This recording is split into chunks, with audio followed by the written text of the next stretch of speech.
அன்பார்ந்த தோழர்களுக்கும் நல் உள்ளங்களுக்கும் வணக்கம். இன்றைக்கி நம்ம பார்க்க போகிறது பறவைகளை பற்றி. அதுவும் என்கிட்ட இருக்கிற பறவை அவரோட ப்ரீட் பேர் கிரிம்சன் பெல்லிட் கன்னியூர் அப்படிம்பாங்க. பாருங்களேன், ஹனியை, இவன் பேர் ஹனி.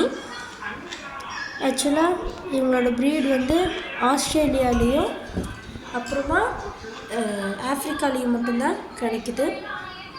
அதை எக்ஸ்போர்ட் பண்ணி தான் எல்லா இடத்துக்கும் கொண்டு வராங்க. இவன் தான் ஸ்வீட்டி. இது இங்கே ஏன் கிரிம்சன் பெல்லிட் கன்னியூர்னு பேர் இருந்துச்சுன்னா, இவனோட பெல்லிடு வந்து கிரிம்சன் கலரில் இருக்கும். இவங்க நம்மளை ரொம்ப அட்ராக்ட் பண்ண நினைப்பாங்க.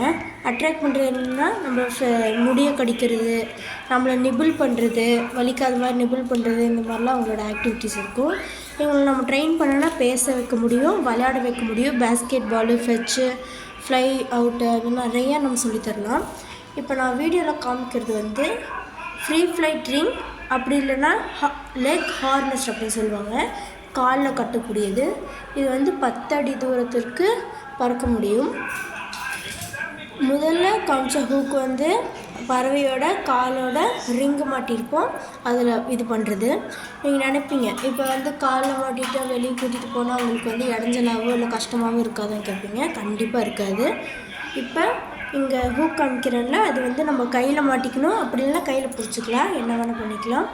இதுதான் நம்ம ஹோல்டரு. இவங்க 2 பேர் நல்லா விளையாடுவாங்க. பாருங்க, இப்போ நான் கையே விட்டுட்டேன், குழந்த மாதிரி எப்படி படுத்திருக்காங்க பாருங்கள். இப்போ காலில் 2 ரிங்கு தெரியுதுல, ஒன்று சிவப்பு கலரும் இன்னொன்று வந்து சில்வர் கலரில். சில்வர் கலரில் இருக்கிறதுல ஹோல்ஸ் இருக்கும், அதில் தான் நம்ம வந்து இந்த ஃப்ரீ ஃப்ளைட் ரிங்கு இல்லைனா ஹார்னஸ் ரிங்கை மாட்டுவோம். நல்லா அதே மாதிரி ரெட் கலர் ரிங்கில் நம்பர்ஸ் இருக்கும். இப்போ எங்கேயாவது தொலைஞ்சு போயிட்டோன்னா கூட அந்த நம்பரை டீகோட் பண்ணி அவன் எங்கே இருக்கான்னு நம்ம வந்து கண்டுபிடிக்க முடியும். இவங்க நல்லா ஆக்டிவான பசங்க, நல்லா விளையாடுவாங்க. இவங்களை நம்ம வந்து அட்லீஸ்ட் நம்ம 2 மணி நேரம் இல்லைனா 1 மணி நேரம் வச்சு அவங்களை வெளியே விட்டால் தான் இவங்க வந்து எதுவும் ஆகாமல் இருப்பாங்க. அப்படி நீங்கள் ரொம்ப நேரம் டைம் ஸ்பெண்ட் பண்ணலையா அவங்களுக்கு வந்து ப்ளீடிங்கோ இல்லை வந்து அவங்க டை ஆக கூட சான்சஸ் இருக்குது. ஸோ அவங்களுக்கு நல்லா டேக் கேர் பண்ணிக்கோங்க. நல்லா விளையாடுவாங்க, பாட்டு பாடுவாங்க. ஸோ நன்றி, வணக்கம்.